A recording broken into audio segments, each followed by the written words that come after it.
Well, hello everybody, Johnny Flyer here, and today is a train table building day. I am building a train table for some good friends of ours, and I wanted to walk you through the process of what I'm going to do. It may not be the 100% answer on how to do bench work and how to put together a train table, but in this case it is going to go on the floor, so it's a train table for the floor. So you make the, I guess, determination as to what that looks like. Anyway, so I just wanted to walk you through what I've done so far. So what I have here are little 2x3s I've cut out. I wanted to keep it fairly low to the floor, low profile, because this is going to go near a walk space. And so what I've done is I've cut these 8-foot boards in half pretty much the entire way. And what I'm going to do is make a modular system that separates. So if I back out a little bit, you can see how this is going to work. So on the one side here, I've got a 4-foot section. I'll just go here. So a 4-foot section here and here across, giving me 8 total feet across, like so. And then I'm going to give this space right here. I'm going to take 4 and I'm sorry, this is a 4-foot to 4-foot, so 4 all the way across. I've made a cut in the middle here, and now what I've got is 2 sections that give me a modular. So essentially you've got 8 foot across, cut in half, and so you've got these little 4x4 blocks that will separate in the middle. So what I'm going to do is I'm going to create a bus line that's going to go in the middle with a connecting wire in the middle that'll hang down, similar to what I've got on the train table upstairs. So this bus line will go just kind of straight down the middle here. I don't have many accessories going, so what I'm going to do is run a single power line this way. And if you can kind of imagine, the transformer will be up over here for little hands to work on. So that's the beginnings. I've got some corkboard, foam board, whatever you want to call this here, that's going to be pretty much the base layer. Now the idea is, because this has to get picked up and put down on a regular basis, I'm going to go with a combination of plywood. You can see some of the cuts I've made to the plywood here. The plywood will go both in the middle, which is where the train's going to go, or sorry, where the tree is going to go, and then I'm going to have some run down the sides here so that people can walk and decorate trees, and the rest of it's going to be foam board. So it's going to be an interesting kind of a dynamic trying to put all that together, but I'm trying to save weight and trying to use similar width of plywood here and our cork board. Pretty thin, I know, but we're not going to be putting a whole lot of weight on this thing, and with the support structure underneath, it should hold up pretty nicely. So that's for starters, and we'll pick it up with the next one. Hey folks, it's a beautiful rainy afternoon here, and we're in the middle of our project for our train table. What we've done is I've made some pocket holes. You can see them here and here. And what we've done is just created our square. Now I did go back and remeasure a little bit, and I had to. You can probably tell it's a little bit less than square.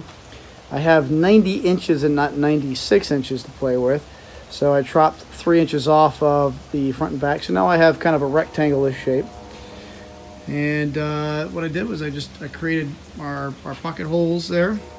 You can see a little bit of slap with the glue there, but it's just your basic frame using the, I think I said 3x2s earlier. This is actually 1x2s. But you can see this actually is coming together pretty nicely. And there's our foam that we're going to use for our tunnel project. You'll see what that's going to become here shortly. But I just want to show you what the process looks like here. So I've got the face side there at the bottom, and here is another sort of display side, so it's relatively clean. And the way the pocket hole uses, and I just use the Craig jig. That's sold pretty much most major hardware stores, and you know, it's fairly easy. Excuse the mess here on my tiny table, but using the Craig jig.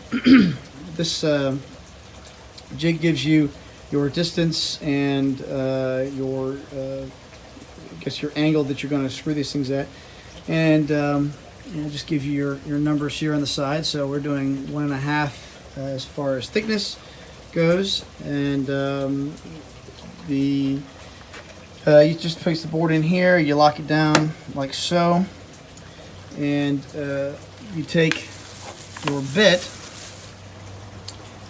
and you have to gauge the bit according to the size and scope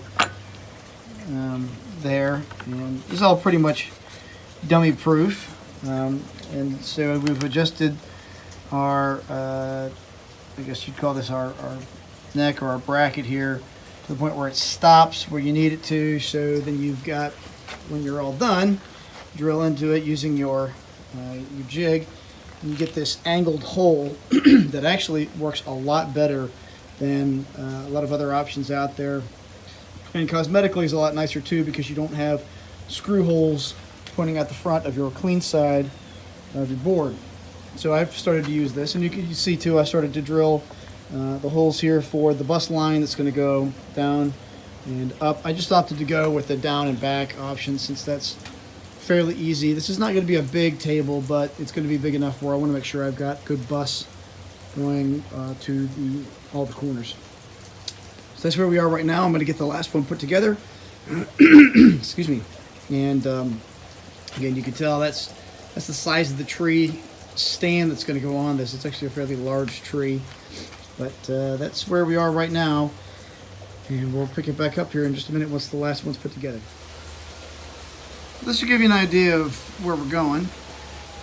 So this is going to be I think I've mentioned a Christmas stand, so I needed a hard spot in the middle that was going to take some weight, and that's going to be the middle part right there where we'll put the tree. And I'll need probably a cross piece to go underneath just to provide some structure. This right here is where the tree will go. But again, it's all about trying to save weight, but I got to provide enough rigidity where it's safe to put a tree in and to stand on. And it's a little tiny brace like this in the middle here probably wasn't going to do enough. So what I'm going to do is I'm going to cut another 1 by 2.5 or another piece of wood here, and I'm going to run probably some structure in between just to provide again additional rigidity, because right now it's not quite firm enough. You can see just with it all put together here, we're getting a little bit of a bend right here. I'm not real happy about, but we'll get that fixed. So it's coming along nicely. I just wanted to put this together real quickly just to get an idea of what I want to do. And I'll put the foam on there real quick just to give you an idea of where things are going to go. But I think right now you get the idea. Yeah, there we go. That's it with the 1/2-inch foam on top. And as I learned with the other, my home train table, my personal one, having some sound deadening underneath the train is important, because it does get pretty loud if you don't have something keeping the train off of the boards. And then what I'll do here is on the front side, I'm debating on how I'm going to run this, because I do have to make a loop of track, and we're going to put some things in the back here. We'll probably put some buildings in the back here. Put some buildings. We're going to put some space for presents to go on Christmas morning. I'm going to do a little feature right here, probably a mountain with a tunnel to go under. This will all be behind the tree. Our transformer will go up front right here, and that's about it. So it's coming along nicely.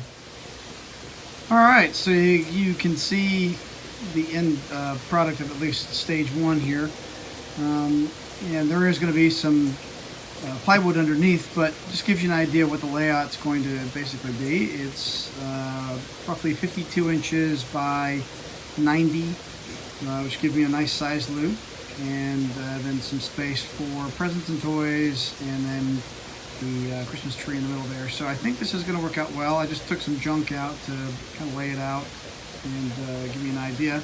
To give you a second here, I will take everything off and let you see what it looks like. The underside looks like this.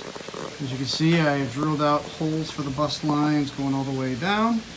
And then because, again, this is supposed to be modular, I have a lag bolt here, and this is now detachable. So what I'm going to do is I'm going to take my plywood, I'm going to put that underneath, right basically here. So it's going to go in this kind of a square right here. It will be the space for the Christmas tree. And then I'm probably going to put a board length here and then here, partially to make sure that little feet don't step on it, but also to provide some structure right here, again, for the transformer. So I think I'm going to do that, and that is probably going to be it for this stage. And then I'll get into electrical wiring and some stuff like that as the days come. I've got a month to get this figured out and fixed and done. A little bit ambitious, but I'm sure I can get it done. So, all right, well, a late update, and it's running out of dark or running out of light here, but you can tell everything's been nailed down here.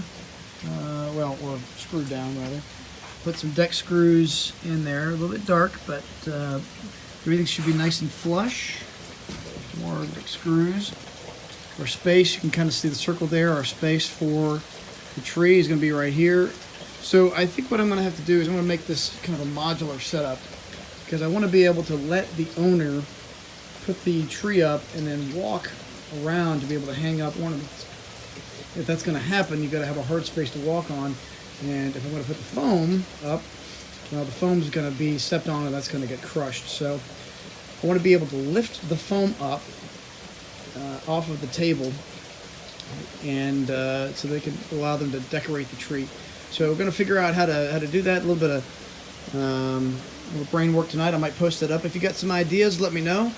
Might be some better ideas than what I could come up with here. But this is stage one is now complete. This is a complete subfloor, if you will, of the train table with a dog underneath. It is a modular setup so that the two halves of the table can separate.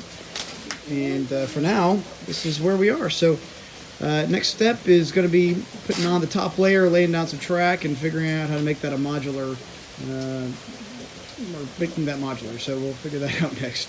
Thanks for watching, everybody.